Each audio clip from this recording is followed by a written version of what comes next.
né? É realmente uma grande preocupação. Uma outra preocupação também, que eu acredito que seja também bastante importante nós refletirmos esse ponto, é o fato de que a igreja, ela não está preparada teologicamente para se defender. Não é? Isso estou falando todo, não estou falando da sua denominação ou da minha denominação. Estou falando da igreja evangélica como um todo, especificamente no nosso país. Não é? Nós não estamos, a igreja não está preparada teologicamente para fazer o filtro dos conceitos, né? E aí então dar a devida resposta bíblica e teológica a esses conceitos. Então nós temos uma defasagem na nossa teologia, dentro das nossas igrejas, que é uma coisa terrível, né? Uma coisa terrível. Os nossos irmãos e irmãs, no geral, conhecem muito pouco a Escritura Sagrada. Então, a mente e o coração dos nossos crentes em geral, portanto as igrejas, elas não estão preparadas para filtrar, né? Para filtrar o que é bom e o que é ruim, né? Dessa transformação, principalmente filosófica, que está acontecendo no mundo pós-moderno. Então nós, muitas vezes, estamos praticando coisas na igreja que nós nem refletimos se a Escritura tem respaldo para aquilo. Mas é aquilo que se espera que se faça. Sei lá, para que as pessoas sintam bem, para que as pessoas venham para a igreja, para que elas sintam mais facilidade para vir na igreja e nós alcancemos um número maior de pessoas, etc. Mas nós nem sequer refletimos se realmente aquilo tem condições de ser uma prática da igreja.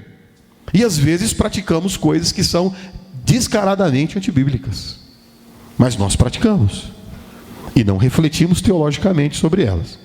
Lá no seminário a gente sempre diz aos alunos o seguinte: você quer saber se você deve ou não praticar uma coisa, faça 3 perguntas. Primeiro, Jesus ensinou e praticou? Se ele ensinou e praticou, pratique. Se ele não ensinou e não praticou, tome cuidado. Segunda pergunta: os apóstolos ensinaram e praticaram em suas vidas? Se os apóstolos ensinaram e praticaram, então vá lá, ensine e pratique. Se eles não ensinaram e nem praticaram, questione. Porque a nossa fé, o cristianismo, ela é uma fé documental. Ela está toda estruturada naquilo que está escrito. Nós não podemos passar disso à revelia, ao nosso bel prazer, né? Para a direita, para a esquerda, da maneira como quisermos. Nós temos uma fé que tem um documento que a regimenta. O que passar do que está na Escritura já não é mais cristianismo. Sim ou não? A nossa fé é toda apostólica. Nós não estávamos lá para saber o que Jesus ensinou, para saber o que ele viveu, etc. Nós não estávamos lá. Tudo que sabemos acerca da fé e da salvação foi o que contaram para nós. Ou seja, foi o que os apóstolos absorveram direto do Senhor e contaram para nós, transformaram isso em documento. Então a fé cristã é uma fé documental e uma fé apostólica. A nossa prática e crença, ela está fundamentada nisso. O que eu passar disso já não é mais cristianismo. Já não é, pode ser qualquer outra coisa, pode ser chamado do que você quiser, mas não é mais cristianismo. Então a segunda pergunta que a gente tem que fazer, pelo menos o que a gente conversa com os seminaristas, os apóstolos ensinaram isso aí? Eles praticaram isso aí? Se praticou, pratique. Se eles praticaram, pratique. Se eles não praticaram, questione. Porque a nossa fé é baseada no que eles receberam. Não é, eu recebi uma nova revelação, Deus me falou no monte. Não é assim que funciona o cristianismo. Senão nós teríamos, uma das características do mundo pós-moderno, um dos conceitos, é o relativismo. Nós teríamos um relativismo teológico e de prática cristã absurda. Nós seríamos um verdadeiro caldeirão de misticismo e de práticas as mais diversas, né? Se nós não tivéssemos uma fé documental. Então, por falta às vezes do respeito, do cuidado com a palavra de Deus, com o que está na Escritura, com a orientação de fato do cristianismo, que é a Escritura, né? Nós temos absorvido práticas diversas que não correspondem ao cristianismo. Então nós temos que perguntar se os apóstolos praticaram. E a terceira pergunta é: a igreja primitiva praticou? Ela vivenciou isso? Se Jesus não ensinou e nem praticou, se os apóstolos não ensinaram e nem praticaram, e se a igreja primitiva não transformou aquilo em prática de vida, não é cristianismo. Não é cristianismo. Então nós estamos vivendo uma enxurrada, né, de práticas de coisas que realmente vêm da sociedade como um todo, porque uma das características também dessa sociedade pós-moderna é o misticismo, porque nós saímos do mundo moderno, que era regido pela intelectualidade, e entramos no mundo pós-moderno, que não é mais regido pela intelectualidade, é regido pela espiritualidade. Então as pessoas estão vindo desenfreadamente à busca de satisfação espiritual. E nessa busca estão criando todos os tipos de práticas, né, esquisitas e estranhas, etc. E isso está influenciando a igreja. Né? Por isso que a minha preocupação é justamente essa questão. A igreja tem que estar teologicamente preparada para filtrar a filosofia e a prática do mundo pós-moderno. Filtrar e não se conformar com aquilo que está fora da palavra de Deus, com aquilo que não confere de verdade com o cristianismo. Mas não é o que está acontecendo. A igreja está absorvendo a filosofia, a igreja está absorvendo as práticas sem perguntar absolutamente nada e está vivendo isso. Então existe uma influência forte já dentro da igreja, sobre a igreja da filosofia pós-moderna, pelo fato da igreja não estar teologicamente preparada para poder realmente filtrar essas coisas que vêm do sistema de ideias desse século. Né? Uma outra questão que me preocupa, né, e aí a gente vai pular ali para a conceituação, mas outra questão também que me preocupa é justamente o fato de que, além de teologicamente a igreja não estar preparada para filtrar o que vem da filosofia pós-moderna, nós também temos o problema de que a igreja não está culturalmente pronta para dar respostas a esse novo jeito de enxergar a sociedade, a esse novo jeito realmente de viver em sociedade. É uma nova forma de vida, que apesar de estar no início agora, daqui a 10, 15, 20 anos, ela vai se transformar plenamente em prática. E hoje a igreja não está culturalmente pronta para dar respostas, né, às indagações que o mundo pós-moderno faz. Nós estamos prontos para culturalmente dar respostas ao mundo pós-moderno, infelizmente. Tá certo? Uma das coisas que o mundo pós-moderno vai exigir, e já está exigindo da igreja, por exemplo, e a igreja não está pronta para dar culturalmente, para dar a resposta, por exemplo, é a responsabilidade social. Né? No mundo pós-moderno, se você dizer à pessoa, olha, Deus te ama, Deus ama as pessoas e tal, ele vai falar, tá, e daí? O que a sua fé ou a sua igreja está fazendo pelos meninos que moram na rua? Eu já conheço a sua igreja, sei que a sua igreja é ali, ela está ali há 50 anos. Eu nunca vi vocês terem uma influência sobre esse bairro. Vocês nunca ajudaram em nada esse bairro. Nunca vi vocês ajudando os famintos desse bairro. Nunca vi vocês preocupados com os dependentes químicos desse bairro. Nunca vi vocês preocupados com as viúvas desse bairro. Nunca vi vocês preocupados com a precária educação desse bairro. A frente a rua na frente da igreja de vocês tem um buraco lá que está lá há 20 anos. Nunca vi vocês se preocuparem em fazer isso. Então a igreja, ela acabou, isso eu estou falando como um todo, tá certo, irmãos? Nós temos aqui igreja certamente comprometida socialmente, etc. e tal. Mas a igreja como um todo, ela se focou tanto em pregar ao espírito do ser humano, que ela esqueceu de que o homem é corpo, alma e espírito.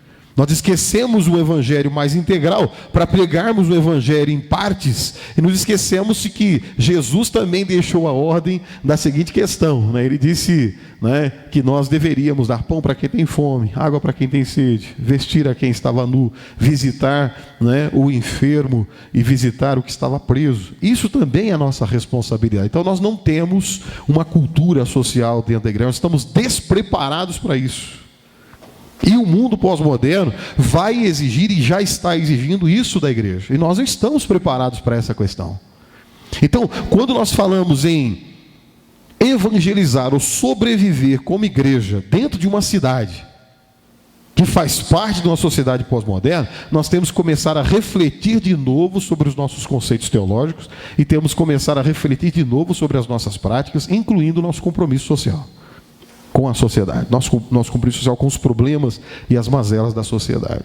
Essas questões me preocupam. Nós temos que estar teologicamente preparados para nos defender das heresias e das distorções que vêm aí do sistema. Nós temos que estar culturalmente e socialmente engajados, para darmos as respostas necessárias, né? Nós temos que estar prontos realmente para poder, vou usar um termo que o bispo usou aqui, não é? Para que a igreja realmente seja relevante no momento tão difícil da sociedade. É um momento de transição, essa que é a verdade. E a igreja, se ela não tomar cuidado, ela vai ser engolida pelo sistema de ideias. Então nós temos que estar realmente preparados. Temos que tomar cuidado com a influência que já está presente, identificá-las e ver o que é bom e o que é ruim, e rechaçar de dentro das nossas igrejas aquilo que não é bíblico, aquilo que não é cristianismo, né?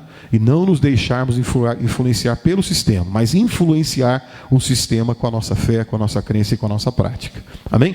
Vamos conceituar. A gente vai falar um pouco mais da mesma coisa, essa é que é a verdade, né? Pelo que eu acompanhei ali com o bispo, ele conversou um pouco com vocês sobre o que é de fato o modernismo, né?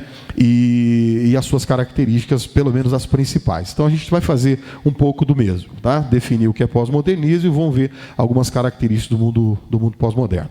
Antes disso, eu te dizer uma outra coisa também, já que a gente está falando sobre a questão da cidade. Quando eu ainda estava na faculdade, um professor de sociologia, ele disse uma coisa numa aula que eu espantei, eu assustei e depois eu cobrei dele uma explicação.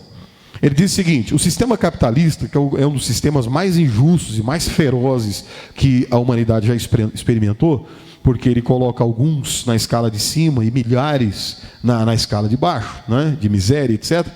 E no meio da aula de sociologia ele disse o seguinte, que a raiz e a causa do sistema capitalista era justamente as igrejas protestantes, né? Eu falei, como assim, né? Uma coisa tão violenta e tão feroz, né, e tão injusta ter o seu início na igreja protestante. E aí ele, né, discorreu com a gente a questão da história. Logo depois da reforma protestante no século XVI com Martinho Lutero, as pessoas começaram de novo a raciocinar, não é? Uma das coisas que o Martinho Lutero iniciou foi as escolas públicas, né? Ele foi o primeiro, depois do domínio católico romano por quase 2000 anos, ele foi o primeiro que percebeu que tinha que reunir as pessoas, ensinar elas a ler, ensinar elas a escrever, para que elas pudessem ler a Bíblia. Então começa-se a ler as escolas públicas e o raciocínio humano começa a voltar à atividade. O que esse professor explicou foi justamente a questão do seguinte: como que surge o capitalismo? Como que surgem as cidades em si?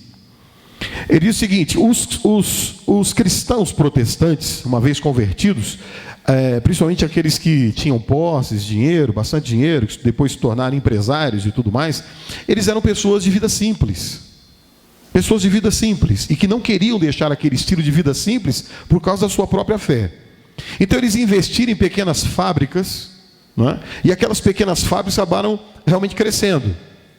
Em torno das fábricas, as pessoas começaram a criar suas casas, porque trabalhavam naquelas fábricas, e vinham de longe para trabalhar nessas pequenas fábricas, e começaram a criar justamente pequenas casas em torno dessas fábricas. Disso foram surgindo as cidades, da forma como nós conhecemos hoje, em torno das fábricas. Então ele estava explicando o seguinte: o problema é que essas fábricas prosperaram, cresceram, se desenvolveram, se tornaram fábricas maiores. Mas ao invés desses cristãos protestantes usufruírem do lucro que tinham das fábricas, eles prezaram por continuar com aquela vida simples. E com o dinheiro do lucro que tinha com aquela única fábrica, o que eles fizeram? Abriram uma nova fábrica, que gerou uma outra fábrica, e outra, e outra, e outra. E assim o sistema capitalista, o sistema que faz essa troca da sua mão de obra por dinheiro, por espécie, etc., para que você vá no mercado e compre, ela então foi se estabelecendo, porque até então era só uma questão de troca.